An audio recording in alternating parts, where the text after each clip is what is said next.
Good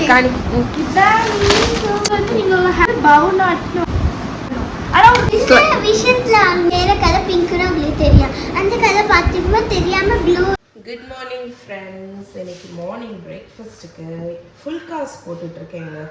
so phulka வந்து actually regular chapati பண்ணுறதை விட எனக்கு ஃபுல்கா பண்ணுறது ரொம்ப பிடிக்கும். ஏன்னா வந்து அது புஷ்ஷுன்னு வரும் பார்த்தீங்களா, அதை பார்க்குறதே எனக்கு ரொம்ப பிடிக்கும். ஸோ நான் எப்படி ஃபுல்கா போடுவேன்னு சொல்கிறேன். ஃபஸ்ட்டு நம்ம சப்பாத்தி மாவு நல்லா ஹைட்ரேட்டடாக நீங்கள் பிசைஞ்சுக்கணும். நான் வந்து என்ன பண்ணுவேன்னா, ஒரு வாரத்துக்கு தேவையான சப்பாத்தி மாவை பிசைஞ்சு ஃப்ரிட்ஜில் கண்டெய்னரில் வச்சுருவேன். ஸோ எவ்வளோ சாஃப்டாக இருக்குது பாருங்க, ஹைட்ரேட்டடாக இருக்கணும். அது ஒன் ஆஃப் த இம்பார்ட்டன்ட் இது ஃபுல்காக்கு. ஏன்னா வந்து நல்ல சாஃப்டான டோவில் தான் வாட்டர் இருக்கும், ஐ மீன் மாய்ஸ்சர் இருக்கும். அந்த மாய்ஸ்சர் வந்து நமக்கு தீயில ஹிட் ஆகும்போது தான் உப்பும். ஹார்டான டோவில் வந்து ஃபுல்கா வந்து உப்பாது உங்களுக்கு. ஓகேயா? ஸோ நீங்கள் என்ன பண்ணணும்னா, சப்பாத்தி மாவு நல்லா சாஃப்டாக பிசைஞ்சிட்டு ஒரு 30 minutes ஊற வச்சிடணும். ஊற வச்சதுக்கப்புறமாட்டு நீங்கள் வந்து சப்பாத்தியோ ஃபுல்காவோ எது போடணுமோ போட்டுக்கணும். ஸோ உங்களுக்கு வந்து டீட்டெயிலாக வந்து சப்பாத்தி மாவு எப்படி பிசைகிறது அப்படிங்கிற வீடியோ வேணும்னா எனக்கு கமெண்ட் கொடுங்க, நான் உங்களுக்கு கண்டிப்பாக ஒரு மாதிரி ஷேர் பண்ணுறேன். ஸோ ரவுண்டு சப்பாத்தி எனக்கு வராது, பட் நான் சொல்கிற சப்பாத்தி சாஃப்டாக இருக்கும். பர்ஃபெக்ட் ரவுண்டாக இருக்காது, ஆனால் சாஃப்டாக இருக்கும். டஸ்ட் பண்ணிவிட்டு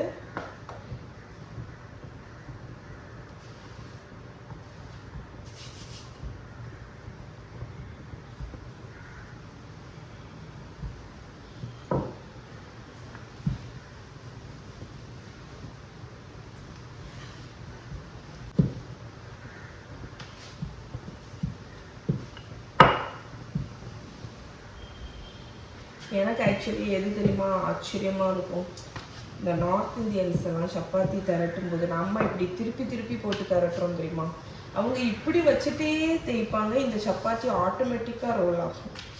அது மட்டும் எனக்கு எப்படின்னே எனக்கு தெரியல. Okay, not bad. ஸோ இப்போ இந்த 3 ஃபுல் இதை வந்து சப்பாத்தியை சுட்டுக்கலாமா, கல் நல்லா சூடாகட்டும். ஸோ ஃபுல்காக்கு என்ன பண்ணணும்னா, ஃபஸ்ட்டு போட்டுட்டு ஒரு 30 seconds போல் குக் ஆகணும். உங்களுக்கு வந்து இந்த மேல் போர்ஷன்லேருந்து மாவாக இருக்கும், அந்த இது ட்ரை ஆகணும். அப்போ தான் நீங்கள் திருப்பணும். வெட்டாக இருக்கிறது வந்து இந்த ஒரு மாதிரி ட்ரை ஆகிடுச்சு பார்த்தீங்களா, இந்த டைமில் தான் நம்ம திருப்பணும். அதுவும் பர்டிகுலராக ஃபுல்காக்கு. ஓகே, இந்த மாதிரி கொஞ்சம் ஸ்பாட்ஸ் வந்தாலும் ஓகே தான். இப்போ இதை வந்து அகெயின் ஒரு 10 seconds வச்சுட்டு இப்போ நான் டைரெக்டாக ஃபயரில் போட்டுறப்பேன். ஓகே, இப்போ பாருங்க, come on come on come on. Yes, okay. As usual first phulka எப்போவுமே ஒழுங்காக பஃப் ஆகாது. சரி, ஓகே. இப்போ நெக்ஸ்ட் ஒன் ஃபஸ்ட் ஒன் எப்போவுமே பூரினாலும் சரி சப்பாத்தினாலும் சரி, ஃபஸ்ட் ஒன் வந்து எப்போவுமே கொஞ்சம் பிரச்சனை பண்ணும். இப்போ செகண்ட் ஒன் அப்புறம் திருப்பங்க, இந்த மாதிரி லேசாக ஸ்பாட்ஸ் வரும். ஸோ அடிப்பக்கமும் ஒரு 10 seconds குக் ஆகணும். குக் ஆனதுக்கப்புறம் தான் நம்ம ஃபயரில் போட போகிறோம். ஓகே, நம்மளோட நெக்ஸ்ட் ஒன் எப்படி வருதுன்னு பார்ப்போம். பார்த்தீங்களா? ஸோ ஃபுல்கா ஃபுல்லாக உப்பிடுச்சு.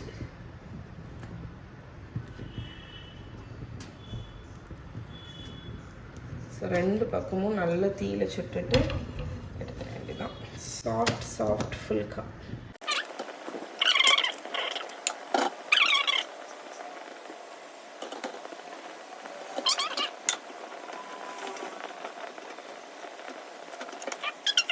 ஃப்ரெண்ட்ஸ், பிரேக்ஃபாஸ்ட் வந்து இதுதாங்க, ஹாட் ஃபுல்கா, ட்ரை ஃபுல்கா. நான் கீ எதுவுமே போடல, 2 எக்கு, அதுக்கப்புறம் நேற்று வச்ச மட்டன் கறி. இதுதான் இன்னைக்கு பிரேக்ஃபாஸ்ட். பிரேக்ஃபாஸ்ட் முடித்த கையோடி லஞ்சும் வந்து காலையிலே பண்ணிட்டேன் பார்த்துக்கோங்க. காலையில் வந்து இன்றைக்கி என்ன பண்ணேன்னா முள்ளங்கி இருக்குல்ல, சும்மா அப்படி காணிச்சா சரி வராது.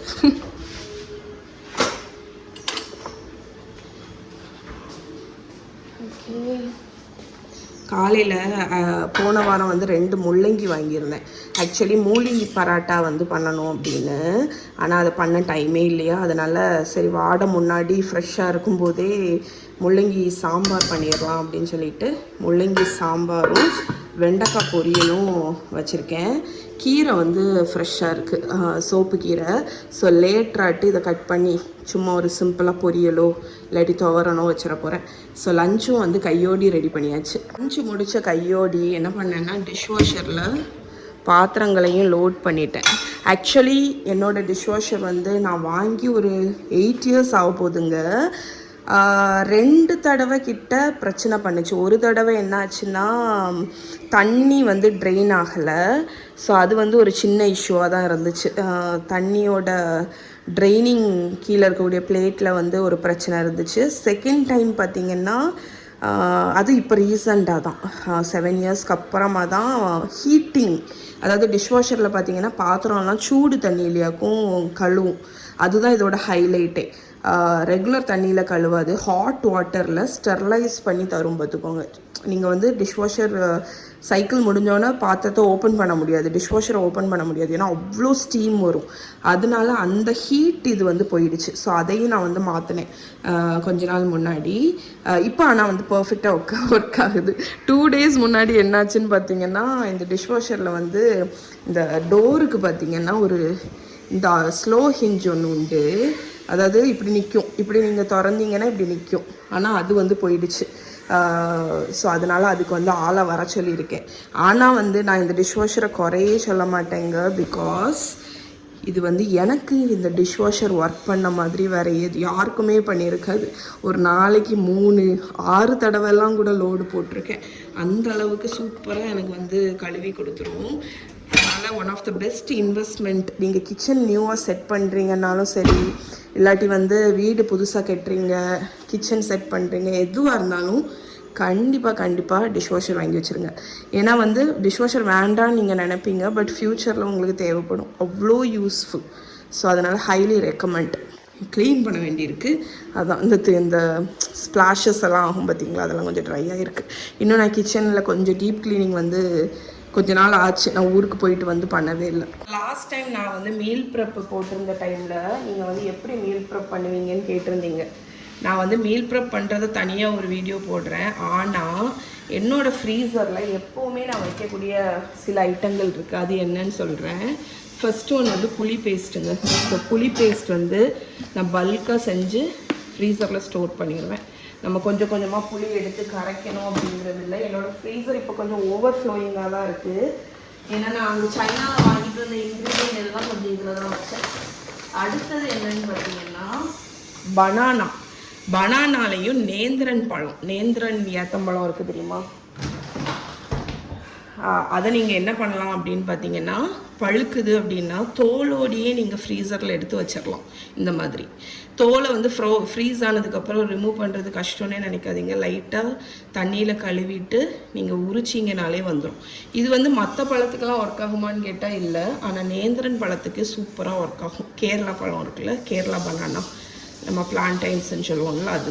இது நான் வந்து எதுக்கு யூஸ் பண்ணுவேன்னா, பனானா ப்ரெட்டு, பிள்ளைகளுக்கு ஸ்மூதி, மார்னிங் ஸ்மூதிக்கு தான் மெயின் ஆட்டு. டைரெக்டாக இந்த பழத்தை எடுத்து தோலை உரித்து கட் பண்ணி மிக்சியில் போட்டு கொஞ்சம் க்ரீக் யோகர்ட், பால், கொக்கோ பவுடர், ஹனி, அவ்வளோதான். ஒரு ஹெல்த்தியான ஃபில்லிங்கான பிரேக்ஃபாஸ்ட். இன்னும் ஃபில்லிங்காக வேணும்னா நீங்கள் ஒரு ஸ்பூன் ஓட்ஸ் போட்டுக்கலாம். ஸோ இந்த பனானா எப்போவுமே என்னோடய ஃப்ரீசரில் நான் வச்சுருப்பேன். அது தோலோடு இருக்கிறது ஒரு ஹைலைட் என்ன தெரியுமா, நீங்கள் எங்கே வேணாலும் வச்சுக்கலாம், ஏன்னா நம்ம எப்படியும் தோலை ரிமூவ் தான் பண்ணுவோம். அடுத்து இப்போ நான் ஃப்ரீஸ் பண்ணது என்னென்னு பார்த்தீங்கன்னா, எங்கள் தோட்டத்தில் வந்த மாங்காவும் மாம்பழமும் நிறைய வந்துச்சா, அதனால் நான் என்ன பண்ணிட்டேன்னா பீல் பண்ணி க்யூப் பண்ணி மாங்காய் தனியாக மாம்பழம் தனியாக வச்சுருக்கேன். ஸோ இது நான் வந்து ஸ்மூதி, ஐஸ்கிரீம், எதுக்கு வேணாலும் டெசர்ட்டுக்கு யூஸ் பண்ணிக்கலாம். இது நான் மீன் குழம்பு எதுக்கு வேணாலும் டேரெக்டாக இதுலேருந்து நீங்கள் எடுத்துக்கலாம். அதுக்கு அடுத்து இன்னொன்று இப்போ ரீசெண்டாக பண்ண ஒரு விஷயம் என்னென்னு பார்த்தீங்கன்னா, இது என்னென்னா, இது வந்து என்னோட பெரியம்மா வந்து எனக்கு சொல்லி கொடுத்த ஒரு ஹேக்கு. தோரன், நம்ம தேங்காய் இது பொரியல் தோரன் பண்ணுவோம்ல, அதுக்கு உண்டான அரைப்பை நீங்கள் வந்து செஞ்சு ஃப்ரீஸ் பண்ணிட்டீங்கன்னா உங்களுக்கு எப்போ தேவையோ ஒரு பிளாக்கை உடச்சி நீங்கள் காயை வதக்கிட்டு இதை மட்டும் போட்டு மூடி வச்சுட்டா போதும். இதில் வந்து தேங்காய், பச்சை மிளகா, மஞ்சப்பொடி, ஜீரகம், சின்ன வெங்காயம், கருவேப்பிலை இவ்வளவும் குறப்பாக அரைச்சி இந்த மாதிரி ஃப்ளாட்டாக லே பண்ணி ஃப்ரீஸ் பண்ணியிருக்கேன். நீங்கள் எண்ணெய் ஊற்றி கடுகு, உளுத்தம் பருப்பெல்லாம் தாளிச்சிட்டு பீட்ரூட்டு, கேரட்டு, வெண்டைக்காய் எது வேணாலும் போட்டுக்கலாம். போட்டுட்டு நீங்கள் வந்து அது நல்லா வெந்த உடனே இதில் ஒரு சின்ன பிளாக்கை போட்டு மூடி வச்சிடணும் ஒரு 5 நிமிஷம். அப்போ இதுவும் டீஃப்ராஸ்ட் ஆயிரும், இதுவும் காயும் வெந்துடும். அப்புறம் ஒரு பெரட்டினீங்கன்னா தோரன் ரெடி. இது நான் ஒரு நாள் தனியாக உங்களுக்கு வீடியோ போடுறேங்க. அதுக்கப்புறம் இஞ்சி பூண்டு பேஸ்ட்டு என்னோட கிச்சன், என்னோட ஃப்ரீசரை பார்த்தா எனக்கே ஆக்சுவலி தாங்க முடியல. பிகாஸ் ஃபுல், ஏன்னா நான் கொஞ்சம் மாவு ஐட்டங்கள் எல்லாமே ஸ்டோர் பண்ணியிருக்கேன். மற்றபடி இஞ்சி பூண்டு பேஸ்ட்டும் அரைச்சி வச்சுருப்பேங்க. இதுதான் என்னோடய ஃப்ரீசரோட நிலமை. இப்போது நீங்கள் நினைப்பீங்க என்ன ஆர்த்தி இதெல்லாம் சின்ன சின்ன வேலை தானே, எதுக்கு அப்பப்போ அரைச்சி பண்ணலாம் அப்படின்னு. பட் சின்ன சின்ன வேலை தான் நமக்கு ஆட் ஆகும். புளி பேஸ்ட்டு, அந்த தோரன், சின்ன சின்ன வேலை தான் அதெல்லாம். ஆனால் இந்த மாதிரி இருக்கும்போது குக்கிங், அதுவும் ஒரு நாளைக்கு 3 வேளை நம்ம குக் பண்ணும்போது இந்த மாதிரி சின்ன சின்ன ஸ்டெப் வந்து நம்ம செஞ்சு வைக்கலாம். ஓகே, ஸோ உங்களுக்கு டீட்டெயிலாக ஏதாவது வீடியோ வேணும் அப்படின்னா நான் முடிஞ்ச வரைக்கும் நெக்ஸ்ட்டு மீல் ப்ரெப் பண்ணும்போது நான் உங்களுக்கு வீடியோ எடுக்கிறேன். இப்போ நான் வந்து கிளம்பி குட்டீஸ் கூட போய் இன்றைக்கி நான் வெளியே போகும்போது vlog எடுக்க மாட்டேன். பட் வீட்டுக்கு வந்தோன்னா உங்களுக்கு ஷாப்பிங் ஹால் இருக்குது. Good afternoon friends. இன்றைக்கி சண்டே. ஸோ என்னடா படுத்து கிடந்துட்டு vlog எடுக்கேன்னு நினைக்காதீங்க. காலையில் வெளியே போயிருந்தோம், நானும் மகா, மஹி 3 பேரும் மினிசோ போனோம். அப்புறம் எனக்கு ட்ரெண்ட்ஸில் போய் 2-3 என்கிட்ட ட்ரெஸ்ஸே இல்லைங்க, டாப்பே இல்லை. அதனால 2-3 டாப் வாங்கலான்னு சொல்லிட்டு ட்ரெண்ட்ஸுக்கு போயிருந்தோம். ஸோ ட்ரெண்ட்ஸில் வச்சுட்டு ப்ரீத்திக்கு ஃபோன் பண்ணேன், ப்ரீத்தி வரையா நம்ம லஞ்சுக்கு வெளியே சாப்பிட்லாம் அப்படின்னு. அதனால அவளும் டக்குன்னு கிளம்பி வந்தான். ஸோ நான் ப்ரீத்தி ரக்ஷு எல்லோரும் வந்தாங்க. என்ன பண்ணுங்க. ஸோ எல்லோரும் டோரிக்கு போனோம். டோரியில் போய் லஞ்சு சாப்பிட்டுட்டு இங்கே நாகர்கோயிலில் டாக் ஷோ நடந்துச்சுங்க.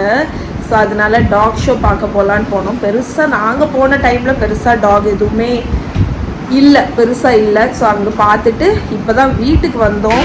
மகாவுக்கு வந்து என்னதான் சைனாவில் மினிசோவில் ஷாப்பிங் பண்ணாலும் அவளுக்கு இங்கே உள்ள மினிசோவில் வந்து ரொம்ப நல்லா இருக்கும். நிறைய கலெக்ஷன் இருக்குதுன்னு சொல்லிட்டு கொஞ்சம் திங்ஸ் வாங்கியிருக்கா. அதை வந்து அவள் உங்களுக்கு ஷாப்பிங் ஹால் பண்ண போகிறா. ஸோ பாருங்கள். Okay, ready for Miniso shopping haul. மீஷோலேயே வாங்கியிருக்கியா? ஓ, எல்லாம் வந்துருச்சா? ஓகே சரி காணி. அப்படியெல்லாம் பண்ணக்கூடாது, ஒன்று ஒன்றா நீட்டாக எடுத்துக்கா. நீ வடையாட்டாலும் நீட்டாக காணிக்கண்டாம்மா. ஓகே, அது என்னத்த காணி? Cotton pads. Okay, makeup remover. Okay, இது வந்து ஒரு பிளேட் கட்டர். இது எனக்கு நல்லா தேவைப்படுச்சு. காணி அது நீட்டா காணி, கிட்ட காணி. இப்படி வச்சு காணி. என்னன்னா பிளேட் கட்டர். இது ஹேண்ட் மாஸ்க்னு ஒன்று. இது வந்து நீங்கள் உங்கள் ஹேண்ட்ஸில் போட்டுட்டு என்ன வேலை வேணாலும் பண்ணிக்கலாம். இதில் உள்ள வந்து ரோஸ் அந்த மாதிரி இது நல்ல ஸ்மெல்.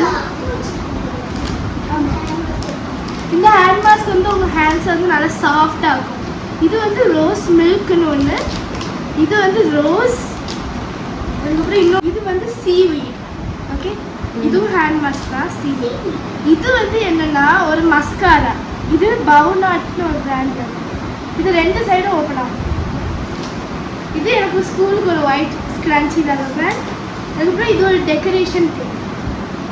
டெக்கரேஷன் டேப்னா கரெக்ஷன் டேப் மாதிரி எப்படி பண்ணால் டெக்கரேஷன் மாதிரி டிசைன்ஸ்லாம். எனக்கு வந்து ஸ்கூலுக்கு வந்து பெரிய ஸ்டேப்லர் கொண்டு போக கொஞ்சம் கஷ்டமாக இருக்கும். அதனால ஒரு சின்ன ஸ்டேப்லர். ஓகே, அதுக்கப்புறம் கொஞ்சம் ஸ்டிக். நெக்ஸ்ட் என்னன்னா ஸ்டிக்கி நோட்ஸ். இந்த மினி ஸ்டிக்கி நோட்ஸ் ஏதாவது கொஞ்சமா இருந்தா ஸ்டிக்கி நோட்டு நீ எத்தனை வாங்கியிருக்க? நான் புக்ஸ் பார்த்தது இல்லை. எல்லா புக்லேயும் ஸ்டிக்கி நோட் 2-3 இருக்கு எல்லா லெசன்லையும். அதுக்கு இது ஒரு சின்ன சிசர்ஸ். இது வந்து என்னன்னா வந்து பேப்பர் கார்ட்போர்டெல்லாம் கட் பண்ணும். ஆனால் ஒரு கையை முடியெல்லாம் கட் பண்ணாது. அதனால அந்த சிசர்ஸ். அதுக்கடுத்தது முடியை ஏன் கட் பண்ணாதுன்னு சொல்லி அப்ப நீ என் முடியை வெட்டி விடுவியா இதை வச்சு குவான்ட சிசர்ஸ் இருந்தா? தெரியாம என் ஃப்ரெண்ட்ஸ் யாராவது முடி வெட்டி சரி சரி ஓகே. அதுக்கப்புறம் இந்த எரேசர் இதே இது அந்த ரப்பரே இல்ல பத்தியா? Shut up let me speak. மகிட்ட வந்து இதே எரேசர் இருந்து சரியா பிங்க் கலர்ல இருந்து அது சூப்பரா எரேசர்ஸ். இது சும்மா அதுக்கப்புறம் அதே மாதிரி நான் வாங்கியிருக்கேன். இது சூப்பரா எரேஸ் பண்ணும். எனக்கு ரொம்ப இது எனக்கு என்ன இது எனக்கு இது வந்து சூப்பரா எரேஸ் பண்ணும் உண்மையிலே. ஒரு கதை கூட தெரியாது இது இருக்கிறது உண்மையிலே. சரி அவ்வளோதானா? வாங்கணும் வாங்கியிருக்கேன். அதை ஓப்பன் பண்ணு. ஓகே மகி வச்சிருக்கியா? மகி தனியா வச்சிருக்கியா? ஓகே ஃபர்ஸ்ட் வந்து சாக்ஸ். ஏன்னா சாக்ஸ் உன்கிட்ட சாக்ஸே இல்லையோ? சாக்ஸ் குறைவா இருக்கிறதுனால 3 செட் சாக்ஸ். ஆமா மகி வந்து லைட் கலர் பிக் பண்ணா பட் நான் டார்க் கலர் எடுத்தேன். ஏன்னா சாக்ஸ் டார்க் தான் பெஸ்ட். 1 2 3 ஓகே 3 செட் நல்ல குவாலிட்டி. அதுக்கப்புறம் இது வெறும் ஹேண்ட் சானிடைசர் மட்டும் நேச்சுரல் இங்க இல்ல பேர். இத ஸ்மெல்ல பண்ணி பாரு. ஸ்மெல் பண்ணி பாரு. ஆப்பிள் மாதிரி மணக்கு. ஆப்பிள் பேர் இது. பேர் கரெக்ட். அதுக்கப்புறம் இது ஒண்ணு. கொடு. இது நல்ல சூப்பரா வர்க் ஆகும். இதே மாதிரி மகா கிட்ட ரெயின் ஃபாரஸ்ட் இருக்கு. ரெயின் ஸ்மெல் இருக்கு. நான் பேர் வாங்குறேன். நெக்ஸ்ட் வந்து மகா அந்த மாதிரி எனக்கும் ஸ்க்ரன்ச்சி ஸ்கூலுக்கு. அதுக்கப்புறம் நான் அம்மாக்கு தான் வாங்கினேன். Face mask. நான் வாங்கியிருக்கேன் எல்லாரும் வளர்த்துக்கா. தேங்க்யூ செல்லங்களா. ஓகே கடைசி வந்து ஸ்நாக்ஸ். இது என்ன விஷயத்துல வாங்கினேன்னா என்ன தெரியுமா நான் பார்த்துட்டு இருக்கும்போது என் ஃபேவரட் கலர் பிங்க்னு உங்களுக்கு தெரியும். அந்த கலர் பார்த்துக்கும்போது தெரியாம ப்ளூ இருந்து நான் உடஞ்சிட்டு நான் அது டேப் போட்டு வச்சுட்டேன். அது வராது. அதுக்கப்புறம் உடைச்சிட்டேன். அதனால வாங்குற சூழ்நிலை ஆயிட்டு. அம்மா வந்து சைனால வந்து ஒரு பொம்மையை உடைச்சு வாங்கினோம்ல அது மாதிரி நீ ஸ்லைமை கீழே போட்டு உடைச்சு வாங்கிட்ட. அப்படிதானே? அப்படிதானே?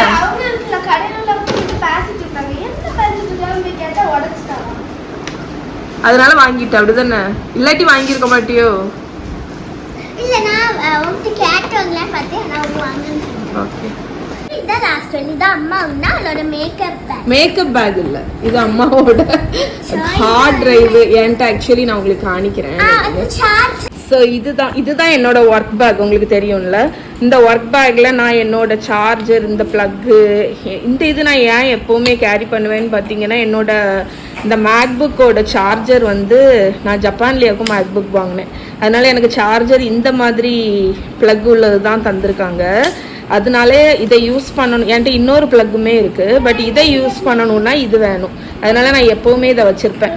அதுக்கப்புறம் எனக்கு டேட்டாஸ் ட்ரான்ஸ்ஃபர் பண்ணுறதுக்கு இந்த கார்ட் ரீட்ரு ஒயரு கேமரா எல்லாமே என்னோட ஒர்க் பேக்கில் தான் இருக்கும். லேப்டாப் எல்லாமே. ஸோ இந்த இதில் வந்து என்னோட ஹார்ட் ட்ரைவ் இருக்கும் பார்த்துக்கோங்க. இது நான் ரொம்ப வருஷமாக இந்த ஹார்ட் ட்ரைவ் கேஸ் வச்சுருக்கேன். ஆனால் இப்போ என்ன ஆயிட்டுன்னா இதாயிட்டு. இது எதுனாலன்னு எனக்கு தெரியல. பொடிஞ்சு பொடிஞ்சு பொடிஞ்சு வருது பார்த்துக்கோங்க. இந்த எப்படி சத்தம் போடாது இங்கே வருங்க. இது என்னமோ ஒரு மாதிரி பவுடரியாட்டு ஒரு மாதிரி வருது அதில். அதனால இதை மாற்றணும்னு நினச்சிட்டு இருந்தேன். ஸோ நான் இங்கே மீஷோவில் இந்த பவுச் பார்த்தோன்னே மினிசோவில் எனக்கு இந்த பவுச் பார்த்தோன்னே பிடிச்சிடுச்சு. ஏன்னு பார்த்தீங்கன்னா இதில் வந்து நடுஸில் ஒரு பேக் மாதிரி இருக்குது, சிப்பும் இருக்குது. அதனால் நான் என்னோடய ஹார்ட் ட்ரைவை உள்ளே வச்சுக்கலாம். என்னோடய கேமரா எல்லாத்தையும் இந்த ஒரு பவுச்சில் வச்சுட்டேன்னா இதை நான் என் பேக்கில் போட்டு வச்சுக்கலாம். நான் எல்லாத்தையுமே இதுக்குள்ளே வச்சுட்டேங்க. இப்போ நான் இதை வந்து டேரெக்டாக என் பேகுக்குள்ளே போட்டுட்டேன்னா இன்னுமே ஆர்கனைஸ்டாக இருக்கும். இல்லாட்டி என் பேகுக்குள்ளே வந்து நான் அல்லாத புதையல் மாதிரி எடுத்துகிட்டே இருக்கணும்.